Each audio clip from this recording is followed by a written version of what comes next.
This whole Terry McLaurin, was he lined up, was he not lined up thing that happened on Sunday Night Football is just bizarre.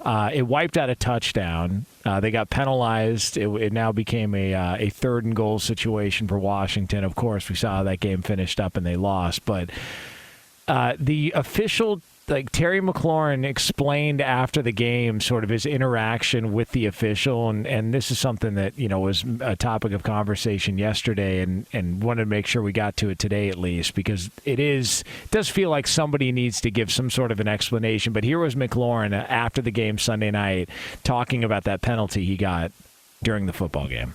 I feel like I was on the ball the entire time. If you look through the game, I lined up there pretty much every play. So I checked to see if I was good the first time, and he was like move up a little bit. So when I moved up, I checked to see if I was good, and he said I was good. So I'm not trying to get fined. So we had our other opportunities before it to come down like that. That's tough. All right. Hey, that's a nice thing for him to do because it's Terry McLaurin and he's got a great reputation in the league, but that's a bunch of crap. If the official told him he was good to go and then he still got popped for it. I mean, did you watch the play? Did you see the back and forth between them? I mean, the tough thing is there was motion involved in the play. So he initially got lined up, kind of looked over, and he scooted up almost on his own as he looked over, and then he looked back again and scooted up. And that's when it looked like the official had acknowledged that he saw him, and I thought he had said, like, you're good. It's hard to tell because I saw it from the sideline angle. But then to see him immediately throw his flag, I was like, what the hell just happened right there? So there's clearly more to the story. I'm trying to figure out how you could have that bad of a miscommunication and call a penalty. I don't know if Terry didn't hear him or not, or he was telling him to keep moving up. Whatever the case is, it's why there should be more transparency with the officials. The more we get involved in gaming and sports betting, you have to have these officials accountable and put them at the forefront of all of this as far as what they saw, what the communication was. There's just too often times that you see a play and impact. You look at last night's game, the way it was officiated versus Sunday Night Football. Last night seemed to be a lot more tightly officiated than Sunday Night Football was. And I'm not saying that you should be a fan or root for either one. Maybe you want more flags, maybe you don't. Maybe you want less interference with the officials. My issue is it's not consistent. And I think that's what's tough is if you look at the NFL as a product, you'd say, I don't know what I'm getting. Like game in, week in, week out. I don't know what I'm getting from these officiating groups by and large. Hey, 1 week it's a lot of penalties. The next week they're letting them play. Like whatever it is, just make it consistent so that everyone knows, not only the players, the coaches, but also the fans, the people watching, and they know what kind of game they're getting themselves into. I think it's a great point. I almost feel like we should move into the lanes of artificial intelligence because then people won't have to villainize referees. I feel like referees are a necessary evil connected to sports. It's like you never will understand how much the value of referees, are to the game unless you didn't have them. You know what I mean? And that's kind of, it's like, man, like I can't stand referees sometimes. Like they're such a part of the game, but they always have been. They always will be. Referees will always be a fact. You have to always factor referees into games. That's why there's always the old adage or the old saying, like, don't let referees dictate the outcome of the game. And it's very true. Now, in some cases, it could cost you a play. I mean, you look at the Saints game and how obvious that play was. But some would say if you played better, if you did more, that play wouldn't have mattered as much. I don't know what people subscribe to, but They're always going to be a part of the game. Well, here's the officials do, for the most part, a really good job. I wouldn't go that far. Well, no, but it's difficult. Far. Like, they get probably 95% of calls right. But I wouldn't put a percentage but on it. You could argue. I would not put a percentage on but it. Don't do that. You could argue that they're getting majority of these calls right, but we only focus on the ones they get wrong. And that's true, but that's part of the job. Like, you could call a penalty. That comes with the job. You could call a penalty every play by rule. Yes. Every single play. But you know this. All right. I was an awful high school football player. An awful high school football player. I was terrible. But whenever I played receiver, the first thing you do is when you line up, you look at the official, and if they give you the go, you're good. You're lined up correctly. And there was even a time where a guy told me I needed to scoot up a little bit more. Like you're once you get the clearance, you're good to go. He gave him the thumbs up like everything was fine, and then couldn't wait to throw the flag. And so that's why McLaurin looked at him and said afterwards, just wait, hold on a second. You told me I was good. Like, if I wasn't good, why give me the thumbs up?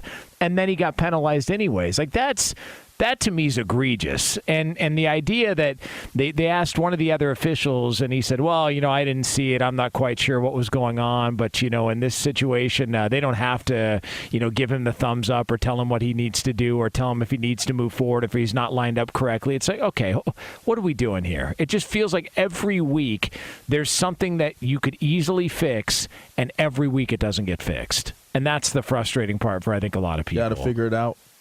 It's part of it. How? That's the point. Those are the ones who win. Those are the ones who lose. The ones who figure out how to play through it. Because the thing about it is, it's not about the right calls. It's not about the bad calls, right? It really comes down to who's going to continue to execute at a level that's high enough for them to win. Because in the end, no matter how you view it, both teams are going to get those calls. You're going to, it's so funny because you'll be on one side and you'll be like, you know what, the refs are against us. But if you're on the other side, you feel like the refs are against you. No team or supporters of the team ever feel as though the referees are truly on their side. I've never been on a sideline where we felt like the referees were for us, which would mean that's kind of a consistent theme.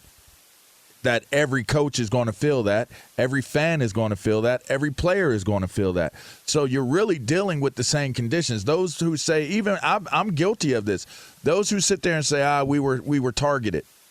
Like, they did this on purpose. Like, you didn't. There was something, like, it's so funny because I got into like a Twitter debate with some schmucks over us losing our last game. Good word, man. We lost our last game, and on a series that was the most pivotal series of the game for us, there was like 4 penalty calls, like consecutively, that impacted the outcome of the game in my opinion.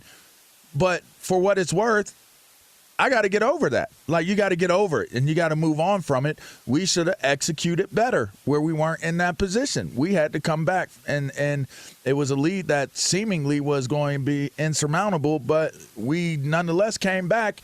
We ran out of time. We needed that drive that was stalled out by all those penalty flags. We needed that drive, and we didn't get it.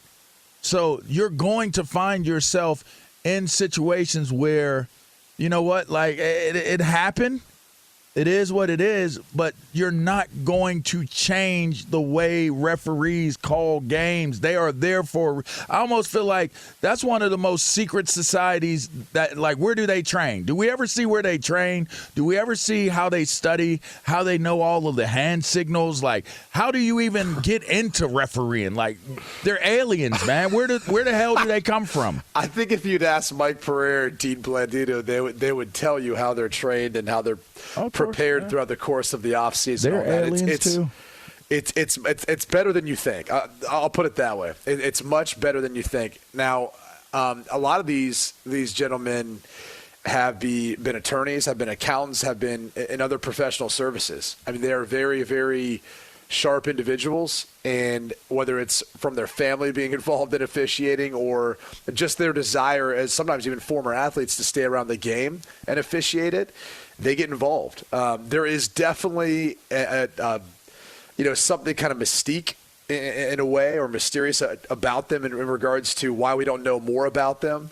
But they are trained. They are well trained. I think the biggest issue that we have with a lot of officiating right now, and things that bother me, and these are things that Mike Pereira and Dean Blandino, might disagree with, but college football has an additional official on the field than the NFL. Why? Why, if the game is faster, would you not have an additional official at the NFL level? And some people might say, well, bringing an additional person might not make it easier to see or officiate, but I tend to think it's going to take pressure off someone. It's going to open someone else up to be able to see more, get a different angle, and be able to come together to make the right call on the field. Yep. If that's really what we're aiming for. That's the first thing. The second thing is replay. I will continue to say, moving forward, the NFL needs to institute the ability to anything that goes to replay, that play gets reofficiated. That's not how it is right now.